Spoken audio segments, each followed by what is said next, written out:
Tax से जुड़ी हर उलझनों को दूर करने के लिए लेकर हम हाजिर हैं आपका पसंदीदा शो टैक्स गुरु, जहां हम नियमों के दायरे में रहकर टैक्स बचाने के बेहतरीन तरीके आपको बताते हैं।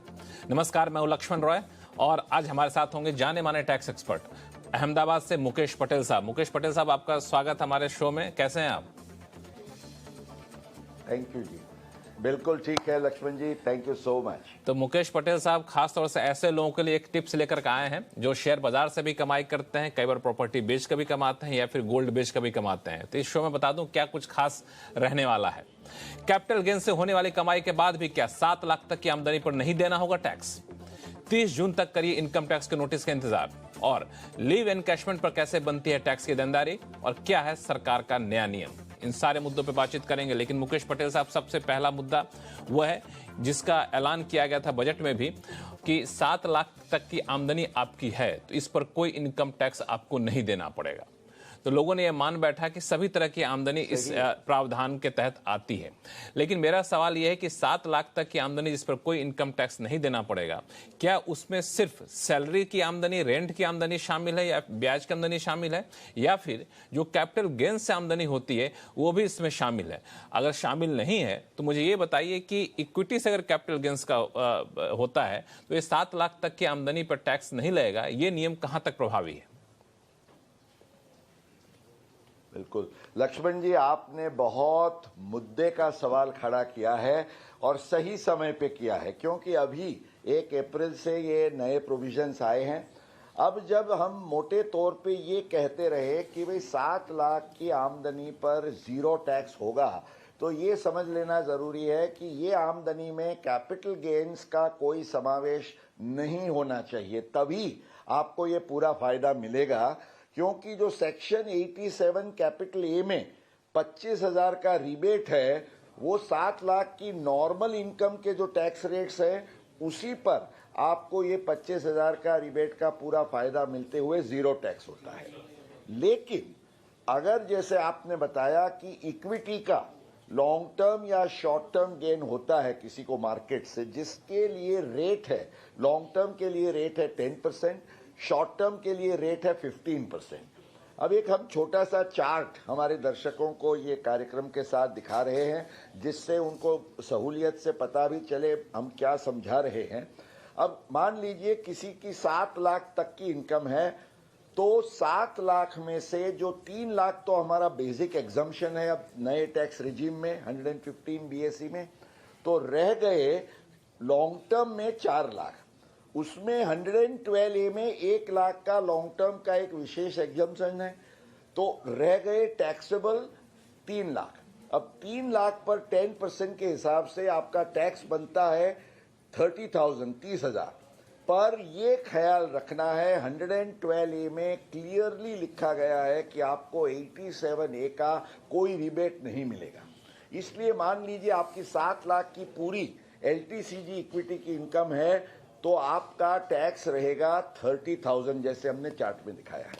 अब आपका शॉर्ट टर्म मान लीजिए ये 7 लाख पूरा शॉर्ट टर्म है, तो उसमें से 3 लाख का बेसिक एग्जम्पशन काटते हुए रह गए 4 लाख, और 4 लाख पर 15% के हिसाब से आपके रहे 60,000।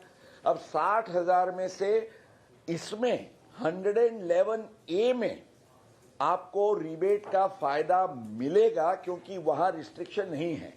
इसलिए ये आपके जो हमारे 60,000 जो रहे 4 लाख पर 15% के हिसाब से, उसमें से 25,000 का रिबेट आप डिडक्ट करेंगे, क्योंकि 7 लाख से आपकी आय कम है, तो आपका टैक्स भरने का रहेगा 35,000। तो एलटीसीजी के केस में 30,000, एसटीसीजी में 35,000।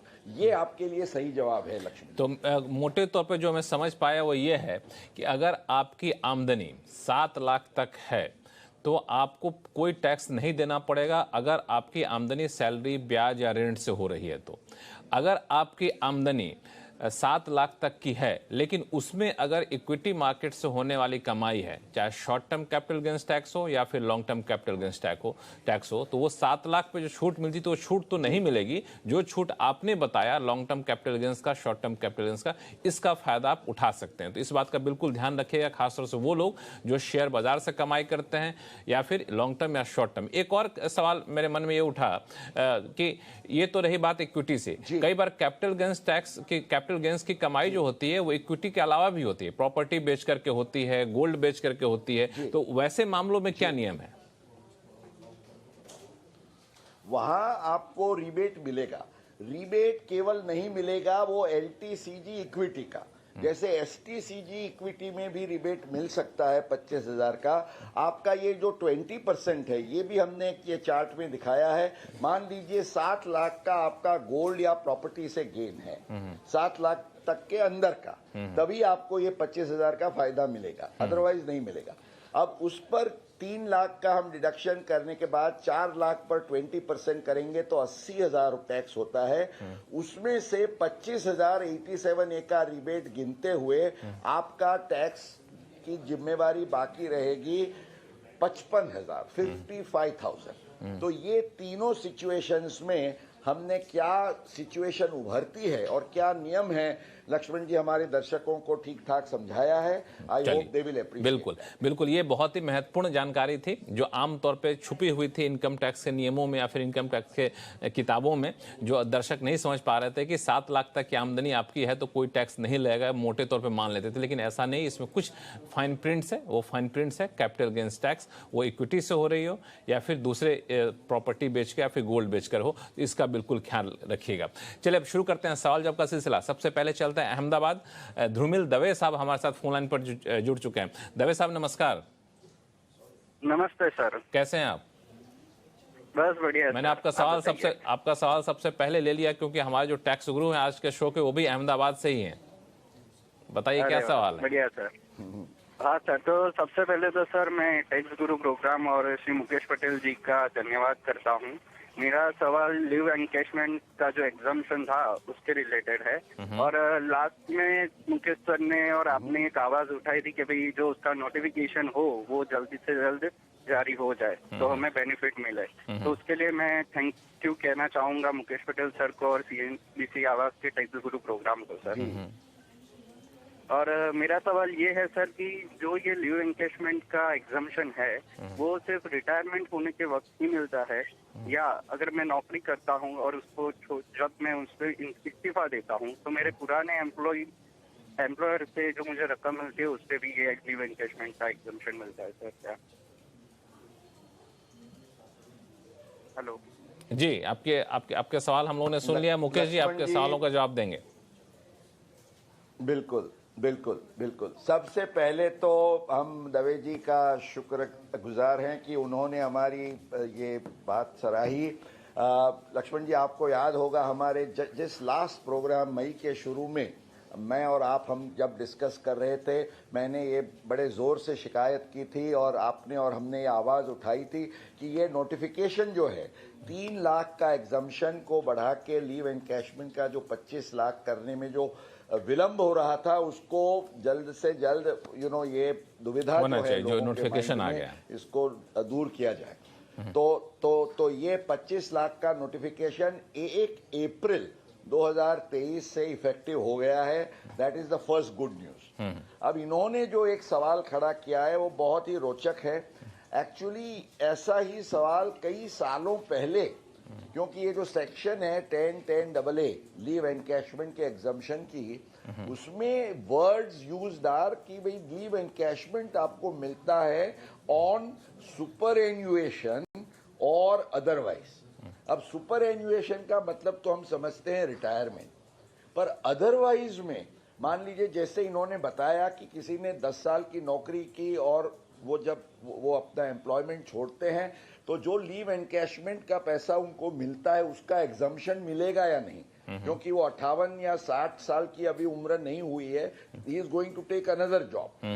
और भी उनको लीव एनकैशमेंट फ्यूचर में मिलेगी। तो बंबई और मद्रास हाई कोर्ट के बहुत यूजफुल डिसीजंस हैं, इनको हम बताएं, जहां ये कहा गया है कि leave encashment is not to be considered only on retirement but even when you are taking voluntary retirement या रेजिग्नेशन फ्रॉम सर्विस।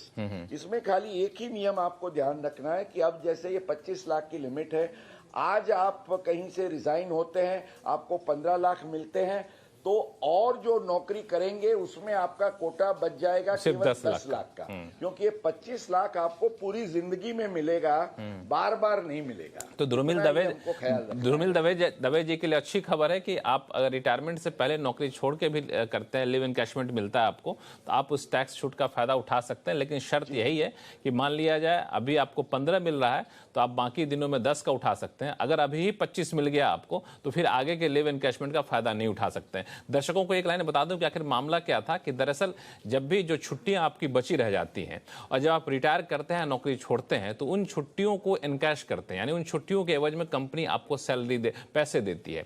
अब पहले नियम यह था कि अगर आप सरकारी कर्मचारी हैं तो किसी भी सीमा तक आप उस पैसे पर आपको टैक्स छूट मिलती थी। अब यह है निजी कर्मचारी के लिए सीमा सिर्फ 3 लाख थी। सरकार ने ऐलान किया था कि निजी कर्मचारी के लिए, प्राइवेट सेक्टर के एम्प्लॉय के लिए 3 लाख से बढ़ा के सीमा को 25 लाख किया जाता है, यानी 25 लाख तक के लिव एनकैशमेंट पे आपको टैक्स नहीं देना पड़ेगा। लेकिन इसका नोटिफिकेशन जारी नहीं हुआ था, अब नोटिफिकेशन जारी हो गया है। 1 अप्रैल से इसे माना जाएगा, यानी 1 अप्रैल से लेकर अब तक आपने कहीं लिव एनकैशमेंट कर लिया है तब भी आप इस टैक्स छूट का फायदा उठा सकते हैं। मुकेश पटेल जी, मैं सही बताया? बिल्कुल बिल्कुल सही बताया लक्ष्मण। चलिए अगला सवाल लेते हैं फरीदाबाद से। सीताराम ठाकुर साहब हमारे साथ फोन लाइन पर जुड़ चुके हैं। सीताराम जी नमस्कार। सर नमस्कार। लक्ष्मण जी धन्यवाद। सबसे पहले मेरा क्वेश्चन आपने सिलेक्ट किया, और CNBC आवाज हमारे देश के लिए फाइनेंशियल नॉलेज का एक बहुत बड़ा सेंटर है, और मैं कई सालों से आपके इस चैनल से जुड़ा हुआ हूँ और बहुत कुछ सीखा है मैंने इस चैनल से, तो उसके लिए बहुत बहुत धन्यवाद जी। सर अब मैं अपने क्वेश्चन पे आता हूँ जी। मेरा क्वेश्चन है नोटिस पीरियड से रिलेटेड है। मैंने पिछले फाइनेंशियल ईयर में अपना जॉब चेंज किया है, तो नोटिस पीरियड था मेरे लास्ट ऑर्गेनाइजेशन में 3 महीने का, जिसमें से मैंने 1 महीना नोटिस पीरियड सर्व किया और 2 महीने का मैंने पे किया है। ठीक है। और मेरे प्रीवियस एम्प्लॉयर ने वो जो मेरा नोटिस पीरियड सारा सेटलमेंट के टाइम जो हिसाब दिया मेरे को, वो टैक्स काटने के बाद अपना नोटिस रिकवरी कर लिया है, और फिर वो जो नोटिस मेरा वहाँ डिडक्ट हुआ है उसको मैंने जो मेरा करंट ऑर्गेनाइजेशन है वहां पर मैंने उसको क्लेम किया है। तो अब मेरा क्वेश्चन है कि मेरा जो टैक्स है वो दोनों जगह कट गया है, यानी कि जो मेरा पिछला एम्प्लॉयर है उन्होंने भी मेरा टैक्स काटा उस अमाउंट पे, और फिर जहां मैंने अभी मेरा करंट एम्प्लॉयर है वहां उन्होंने भी मेरे को टैक्स काटने के बाद वो मेरे क्लेम सेटल किया है। ठीक है तो अब मैं जी हाँ बताइए सवाल क्या, पहले ये बताइए।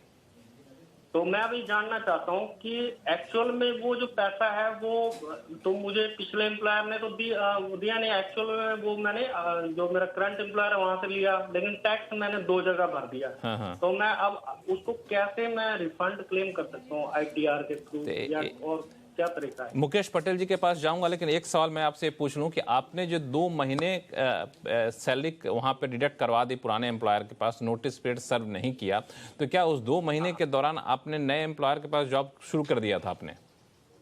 हाँ नहीं, वो वहाँ जो मैंने अपना जब रेजिग्नेशन दिया था उस रेजिग्नेशन में मैंने क्लियर लिखा था कि मैं 3 महीने की बजाय 1 महीने आपका नोटिस सर्व करूंगा। नहीं वो समझ गया मैं। 2 महीने जो बाकी के 2 महीने, तो उस 2 महीने के दौरान आपने कहीं काम किया था दूसरे एम्प्लॉयर? ठीक है। मुकेश पटेल जी क्या कहेंगे इनके लिए? बड़ा पेचीदा सवाल, लेकिन बहुत ही व्यवहारिक है, बहुत सारे कर्मचारियों के लिए ये सवाल पैदा होता है।